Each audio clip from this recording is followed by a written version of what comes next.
अभी इतनी बड़ी जीत मिली कि ये नहीं कि मतलब अब जाके बैठ के आराम करें जी, बहुत बड़ा किला जीत गए, बहुत बड़ा किला जीत गए। 18 दिन के अंदर अगला किला पनहल का, फोर्ट ऑफ पनहल, उसको भी कैप्चर कर लिया। अच्छा, एक हारने का उदाहरण भी देखिए, मिर्जा राजा जयसिंह उस समय हुआ करते थे।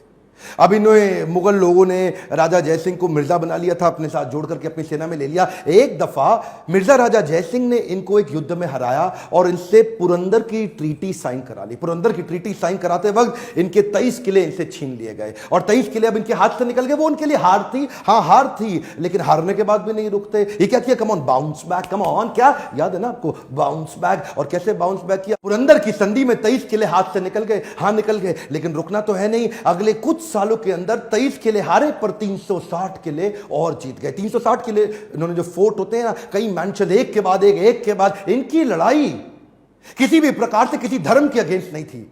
इनकी लड़ाई थी मराठाओं की रक्षा करने के लिए।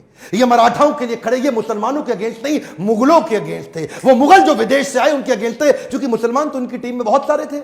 इनके कई सारे बड़े बड़े आर्मी के जनरल ही मुसलमान हुआ करते थे। इनके कई दोस्त भी मुसलमान थे। इनके जो एक अपनी टीम के वजीर आजम वो भी मुसलमान थे। इनके कई गुरु भी मुसलमान थे। लेकिन ये मुगलों के खिलाफ थे, जो आके मराठाओं को तंग करके उनको नौकर बनाया था। बाहर से आके मुगलों ने मराठाओं को जो तंग किया, उनकी पीड़ा को वहीं से इन्होंने टीम को नीचे नीचे से इकट्ठा करके छापा मार युद्ध से आज इतनी बड़ी सेना खड़ा कर ली। अच्छा, एक बात और जो इस वीर मराठा को मुगलों से अलग करती थी, वो खास बात थी इनका स्त्रियों के प्रति विशेष सम्मान। क्या बोलते थे? मां, औरतें और बच्चे, इनको कोई तंग नहीं करेगा, चाहे कुछ भी हो जाए। और ये जो इनकी लीडरशिप विजडम थी ना, ये बचपन में महाभारत, भगवत गीता, रामायण पढ़ने से जो इनके अंदर आई, ये इन्होंने अपने सैनिकों में भी कूट कूट के डाल दी थी कि अगर किसी, देखिए, जहां उसी समय मुगल लोग औरतों को उठा लिया करते थे, उनका अपहरण करते थे, उनका रेप कर लेते थे, उनको उनके मंदिर तोड़ना, उनको मारना पीटना, वहीं ये क्या बोले, किसी दूसरे धर्म का अपमान नहीं करेंगे, किसी दूसरे की स्त्री को गलत नजर से कभी देखेंगे नहीं, और अगर मेरा कोई सैनिक देखते हुए मिल गया